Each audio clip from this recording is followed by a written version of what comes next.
Small Voice, Big Man by Stewart Pierce Brown. Originally published in Amazing Stories, December 1962. Narrated by Tom Trussel.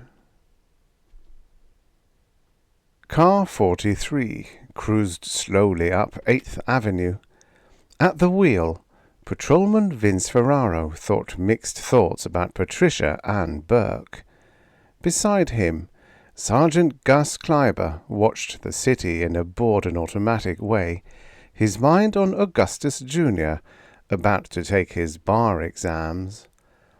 The radio crackled in a low key.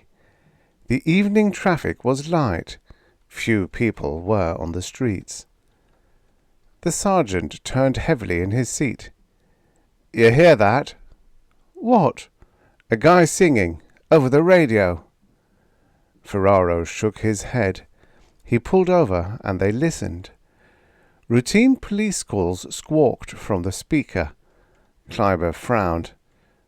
"No, this was singing. There!" Faintly, behind the official monotone, they heard a man's voice singing. "You know who that sounds like? Van Richie." "Van Richie? Come on, he's dead." "Could be a record. Anyway, he ain't dead. He made a movie here a while back." 10 years ago?" "Yeah, but he ain't dead." "He isn't singing on the radio either." Kleiber stared at the radio. The singing had faded out. Ferraro eased the car back into the stream of traffic and his thoughts back to Patricia Ann. They were interrupted again as he drove past the garden. "I tell you," Kleiber said, "that was Van Richie." Oh, great, Ferraro thought. Now he won't be able to let up on that for a week. "It's cold in here," the girl said. The man at the easel didn't answer. She hugged herself and tucked her feet under her, frowning petulantly. "Alex?" "Put a sweater on," the man said, without looking away from his painting. His voice echoed in the huge loft. "I've got one on." "There's a blanket there." With a sigh, the girl lay back on the bed, pulling the blanket around her. She draped one arm over her eyes, shielding them from the banks of fluorescent lights. Under her ear, on the not very clean pillow, she tucked a tiny pocket radio. In the corner, water dripped from a tap into the chipped basin. Dimly, the sounds of the traffic on 10th Avenue floated up to them. Almost an hour passed. When she looked up, the man was standing back, frowning at the canvas. "That's enough for now," she said gently. He dropped the brushes on the tabouret and wiped his hands absently, his eyes on the half-finished painting. "Alex?" "Keep me warm." Only then did he look at her. He came and stood over the bed, faintly smiling. She lifted a corner of the blanket like a tent flap. They lay watching the lopsided moon inching over the edge of the streaked and gritty skylight. In the dark, she giggled. "What's so funny?" "I just heard Van Richie, right in the middle of the news." "Get that thing out of here." "He just came right in while the man was talking." "Give it to—" "Listen." She held the radio to his ear. He listened briefly, then turned the radio off and put it on the table. Later, when he got up for a cigarette, he saw it in the light of the match. "How did you know that was him? You weren't even born then." But she was asleep. Harry Freed looked up on the dot of 9. He left a nightlight over the rear counter, connected the alarm, and walked wearily to the car. The traffic was lighter tonight, thank God. He was exhausted. Waiting for the light at 7th Avenue, he leaned his head back against the seat and closed his eyes. It would be nice if Edith had a cup of hot cocoa ready for him. But tonight was Perry Como. She'd be glued to the set. A horn honked behind him. He started, jerked forward, and stalled the car. The light changed back to red before he could get it started again. People at the crosswalk stared at him. He felt himself blushing. Edith was right. They should have bought her brother's car last spring and got rid of this one. The pavements were still wet, repeating the lights of Times Square in blurred patches of colour. The rain had killed the day's receipts. He dreaded telling Edith. They said tomorrow would be better. He switched on the radio to get the news and weather. The traffic moved slower now. He looked nervously at his watch. Even with Perry Como, she didn't like it when he was late. Why hadn't Saul made both deliveries today? Why only one? Reminder, see Hodges at the bank tomorrow, and write Ruth, ask about his nephew's broken arm. Horns again. A cop waving him on. God, he was tired. His eyes. Edith wanted him to get glasses. Clearing with some cloudiness, wind from the north. Van Richie singing. Why are they always digging up 9th Avenue? Maybe 11th would be better. Crazy taxis. Look at that nut, cutting in and out. Van Richie? He twisted the dial. Wheat was off, but cotton was higher. Our love came much too soon. Next news at 10:30. Real, unfiltered tobacco flavour. He had heard him, though. He was sure of it. He told Edith about it when he got home. She said he was crazy. Van Richie had retired long ago. The book had pictures of things he knew, with the English names beneath them. Each word was spelled the way it was pronounced. With a rug wrapped around him and the book spread on top of the radiator, Gabriel Sangre said the word aloud, slowly, trying to remember what Miss Alvarez had said. Where the mark was louder. He was hungry, but he did not eat. What was left in the window-sill box had to last until Friday. Chair, table, couch. He shivered, forcing his knees between the uprights of the radiator. In bed, he knew, he would be warmer, but also he would fall asleep. He wanted to finish the lesson. He did not want to disappoint Miss Alvarez. Tomorrow would be hard again.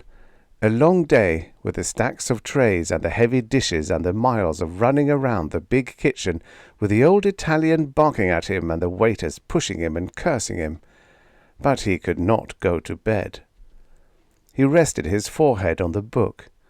The heat bathed his face. It felt good. It made him forget the cold wind outside and the grey and gritty buildings. It felt like the sun. The island sun that warmed him as he worked with his father in the fields. Down the long rows, side by side, with the sound of the sea far away and the shrill voices of his sisters coming faintly across the valley. The tears came again. He could not stop them. But this time, as they came, he heard music. Singing. A man singing.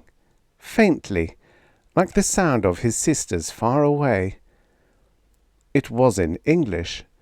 It was not a song he had ever heard on the Sebastiano radio. It was not one of the jukebox at El Puerto, uptown. It was a small voice, a gentle voice, and he liked it. Once or twice he caught a word he knew. He sat there with his head bowed forward, the rug wrapped around him, crying for the sun and listening to the singing in his head. The secretary was nice to him. He could tell she had heard of him. Not heard him, She was too young, but heard of him. Well, small favours. She called him Mr. Richie, which nobody in Hollywood would have done. Felt was nice too, up from his chair, hand out. Some of them just sat there and let you come to them. But he had that same quick, searching look as they shook hands. 63, Van Richie said. Felt smiled, but did not quite blush. I figured it had to be around that.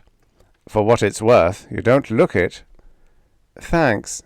Richie sat down. Felt returned to his chair behind the desk.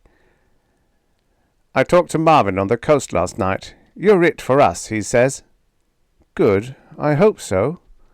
Yeah, we do too. It's been a while. Felt look at the paper in front of him. 1941. I did some stock out there after the war. Yeah, but the last feature was 41, and you were still a crooner. Richie smiled with one corner of his mouth. Felt smiled too. Yeah, a crooner. This one's only got 2 songs, you know. I know. It's mostly light comedy. Marv explained all that. Yeah, well... Felt carefully squared the paper with a corner of his blotter. 1941. You know, that's sort of a while ago. Yes, it is, Richie said evenly. Look, Mr. Felt, if you're trying to tell me I'll have to read for it, just say so. Okay, I just said so. Richie fitted a cigarette into his holder. His lighter failed, and Felt held a match for him. Thanks. He exhaled a cloud of smoke. Who for? Oh, Abe, me, probably the producing team. It's always a team today. They just don't have a producer anymore, do they? Just a few of us. 6 people, maybe 7. Just lines? Well, mostly, yeah. We may have a piano there. The corner of Richie's mouth turned up again. I can carry a tune, you know. Felt laughed. Sure, but just to see how it sounds and all. Richie stared at him, not smiling. Felt turned off his own laughter. He shrugged. What the hell, Van? 1941. We've got a bundle in this one. We're taking no chances. None. Outside, the secretary's typewriter chattered unevenly. Richie blew a smoke ring. Okay, he said, feeling suddenly tired. Any time you say. Felt walked to the elevators with him. Incidentally, Van, I hate to ask, but what's with the sauce problem these days? Richie shook his head. 7 years. 8 now, in fact. Oh, great. That's great.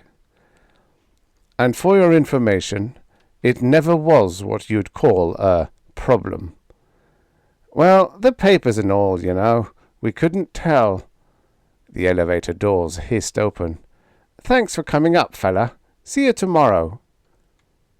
Halfway down, the only other man in the car looked up, startled. Pardon? I said, son of a bitch, Van Richie said, with feeling. Good God, you can't even hear him, one of the men whispered. Someone else in the darkened theatre called, Hold it! Can you give it a little more, Van?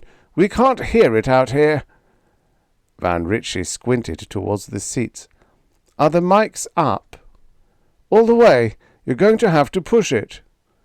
The piano resumed. Richie's voice was true, but small. The whisperer groaned. He could use that old megaphone right about now. When the number was over, Richie came down from the stage and joined them. You need help, Van, Felt said bluntly. What about it, Ben? They all turned to a man sitting alone, several rows back. You don't want a lapel, Mike? Ben asked, coming slowly down the aisle. Too much cable trailing around. There'll be dancers all over that stage. Lavalier, the same thing? The same thing. Look, why hide it? Asked the man who'd mentioned the megaphone. Just fly a pencil mic. When he's ready, drop it down. It breaks the mood, one of the writers said. Nuts, the mood. You can't hear him. There's one thing we can do. A microphone out of the sky, the writer groaned. All right, a floor mic then. There is one thing, the electrician began again. What's that, Ben? Well, it isn't cheap. Of course not, the senior member of the producing team said. You mind if you look a little fat, Mr. Richie? Not if they can hear me, Ben. What's the gimmick? They listened grimly to the electrician's plan. Felt glanced at Richie. He looked old and tired and small. God, Felt thought, I hope we haven't pulled a rock. For your information, Sergeant Kleiber said, Van Richie hasn't made a record in 26 years. 1936. Fine, great, Ferraro answered. Inwardly he groaned. It was weeks now. And he sure ain't dead. Okay, you looked it up and he's alive. Ferraro moved the car skillfully through the traffic. Fine, I'm glad to hear it. Looked it up, nothing. He just opened in a show right here on 46th. That's him in person we've been hearing, I told you. I know that voice. Yeah, you told me. Look, why don't you admit you were wrong for once? The hell do you mean? I heard the singing, I said that. All you said he was dead or it was a record or something. All I said was I never heard him sing those songs. Where'd you get all this about he's in a show? Drive by. Turn in, 46th. It's right on the sign. Turn in. Oh, nuts, thought Ferraro. What do I care if the guy is in a show? There, see, slow down. I can see it.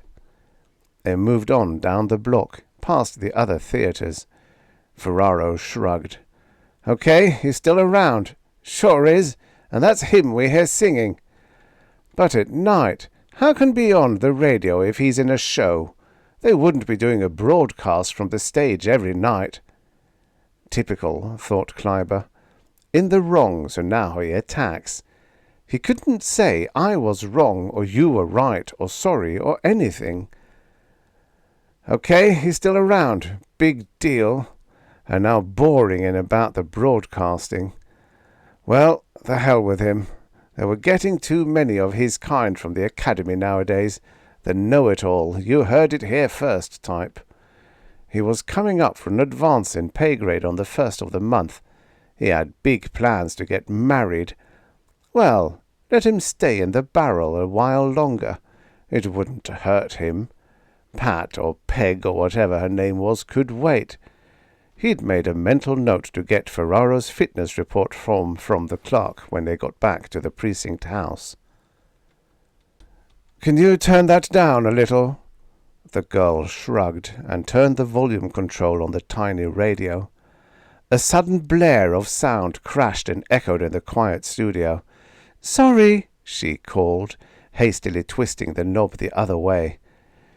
Damn it, Nell, you do that every time. You've had that thing a year now. Every time? You always exaggerate when you're mad. The other one was just the opposite, is all. He didn't answer. He turned back to the canvas and worked silently for several minutes. It was not going well, but he kept at it doggedly, frowning in concentration, his lower lip trapped between his teeth. Suddenly he whirled. Nell, turn that thing down, or get it out of here. It is down. I can't get it any softer. Then shut it off. Why should I? I want to... I said shut it off. I want to hear if Van Richie comes on with the news again. What kind of foolishness? Ye gods, can't a person even breathe around here any more? You're so mad about that lousy painting. Nell. His voice was taut, but he didn't shout. It is. It's lousy, and you know it. That's what makes you so... Nell. He started across the room toward her. "You're not going to take it out on me. It's not my fault if you can't paint. I don't think— Alex!" She only partially blocked the blow. Holding his wrist, she tried to bite his arm. He flung her off, sending her reeling against the bed. "Lousy painting!" she screamed. She threw the radio at the canvas. "It stinks! It's so bad it makes me sick! It's awful!" Her face was twisted and flushed, and her body jerked with the violence of her shouting. She tried to run then, but he caught her and spun her around. He hit her with his fist and knocked her down. He stood above her, breathing in great gulps, his eyes blazing. She didn't cry. She got to her feet slowly, stumbling once when she was erect. She walked behind him, and he heard the water running in the basin. He didn't turn around. Her footsteps crossed the room. "That's the last time, Alex," she said in a small, lifeless voice. He heard the door close. It was a miracle, Gabrielle decided. The singing was a miracle. It was to tell him to go on, to keep studying, to stay in New York and make Miss Alvarez proud of him. And when he could speak and read English well, then he would get a better job. A job in an office, maybe, where it was quiet and people were kind, and he could go home at 5 o'clock. He would have enough money to go to the movies every night. And so he worked hard at the words and the sentences, while the radiator and the singing in his head kept him warm. Every night at the same time he heard the singing. He understood more and more of the words. But it was not the words that helped him through the cold and loneliness. It was the voice. It seemed to be singing just for him. It was inside his head. Nobody else heard it. It was like a friend he didn't have to share with anyone. When the tests came, he got the second highest mark in the class. Only one girl scored better. Miss Alvarez shook his hand and was glad for him. Later he told her about the singing. She looked at him curiously, but she didn't laugh. He even sang the parts he could remember. She did not know the songs. It wasn't until he'd been working in the travel office almost 6 months that she came by and told him they were from one of the big plays downtown. She had seen it and had come all the way to his office to tell him. That made him feel very good. "Listen, if you don't get a clerk in there, you're all jumpy. That's why you keep hearing that singing." "Edie, I told you, that's got nothing to do with it," Harry Freed said. "The man said there was absolutely nothing wrong with the radio. Nobody else hears any singing. I never get it on the set upstairs." "I know what I heard, that's all. 4 times now." "You're just getting sicker, that's all that proves." "Honey, I don't think you should say things like that." "Yeah? Well, I don't think you should hear voices either. Why don't you see a doctor? My God, consider somebody else's feelings for a change. How do you think it would make me feel, having a husband everybody knew was mentally ill? Around this town? That never occurred to you, did it? You're too busy thinking of yourself. I try to get you to go to the doctor. I worry about it until I'm practically sick myself. But, oh no, you're all right. You just hear voices, that's all. So you don't care what anybody else is going through, not you." Harry sat very still. Then slowly he stood up. "Put your coat on," he said. "What do you mean, put—" "Just what I said. Put your coat on." "Oh, Harry, stop. I don't like to be talked to like that, and you know it." "Edith." He walked across the room until he was standing very close to her. Edith, put your coat on and get in the car. We're going into New York, and you're going to hear Van Richie on that radio if I have to tie you to the seat." "You're out of your mind. You must be out of your mind. Have you been drinking or something?" He stepped closer. Instinctively she stepped back. They stared at each other. After a moment she went over to the closet. "Well, if that's the way you're going to be," she said, taking down her hat and coat, "I still say it's the silliest thing." He found the corners of his mouth were dry. His knees felt watery, but he drove steadily and surely through the heavy traffic. She kept repeating how silly it was. He showed her the theatre with Van Richie's name out front. They drove back and forth along his homeward route. 3 times they heard Van Richie sing. On the way back, she began talking again. "Shut up," he said, without raising his voice, without looking at her. She gasped, but she knew enough to remain silent. The critics called it the best musical since My Fair Lady. They had special praise for Van Richie. "He has made the transition from crooner to comedian with grace and style. The years have left the familiar voice intact." "Bless our boy, Ben," Felt said. He sat on the bed, the newspapers strewn on the floor at his feet. The cast party crashed and roared in the next room. "Van Richie and his electric voice," Richie said, dropping the phone back in the cradle. He'd been trying to call California since midnight. "Now, listen," Felt said. I know, it's a hit, sure." Richie was looking out the window. The senior producer's apartment commanded a view of 2/3 of Manhattan. The blinking signals of a plane headed for Idlewild. A set of lights far downtown told him it was 1:57. Seconds later, it told him the temperature was 39 degrees. "What now?" Felt asked. "What?" "The big sigh." "Oh, I was just thinking how it's all different this time." "We're all 30 years older, Dad." "No, something else, too. What would you call it? The immediacy?" "You want to call it that? You call it that. Only what the hell are you talking about?" "Well, back with the band in the old days, you were right there. They were right there, swaying there right in front of the stand, and you were singing right to them. I saw kids falling in love right in front of me.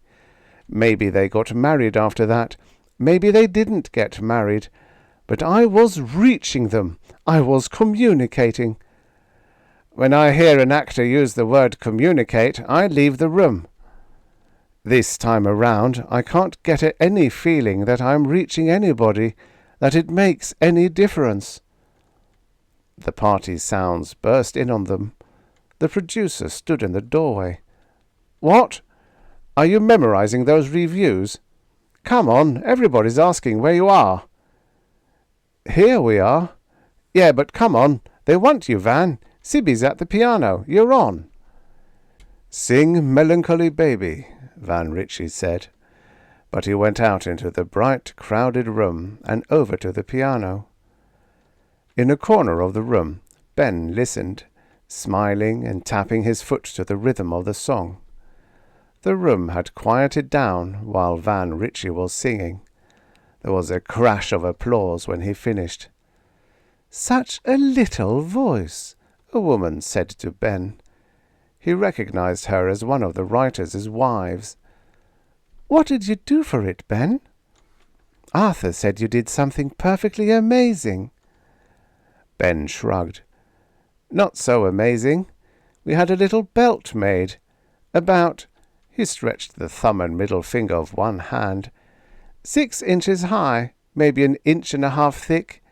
It was a transmitter, actually, a miniature radio station."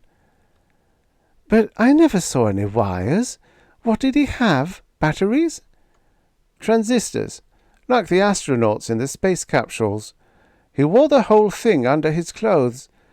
We had an amplifier in the wings to pick up the signal and beam it out to the house speakers. Ben laughed. It probably loused up a few radios in the neighborhood, but it worked. I think it's just incredible. That little voice. Years later, when the New York dentist replaced Gabriel's old steel fillings, he explained to him about the music. Gabriel had been receiving radio signals in the bits of metal in his head, he said. He was very scientific about it, even drawing a little diagram to show him how the radiator had helped ground him. Gabriel listened politely and smiled, but said nothing. To him, it was still a miracle. The end. Subscribe for your daily stories of futures past. You know, many of these stories were written in a time where 50 years ago was in the future.